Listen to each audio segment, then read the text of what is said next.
हम washing machine लेते हैं तो वो होती है कैपेसिटी के हिसाब से, चाहे वो 7.5 हो, चाहे 8 केजी हो, चाहे 9 केजी हो। तो वॉशिंग मशीन को दोस्तों हमेशा ध्यान रखिएगा, कैपेसिटी के हिसाब से ही उसमें कपड़े डालें।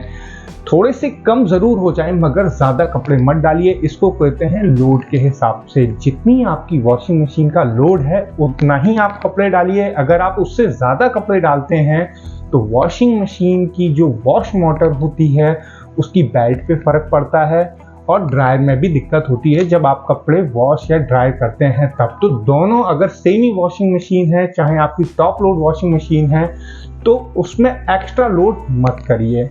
लोड हमेशा आपको कम ही रखना है जिससे कि मोटर सेफ रहे।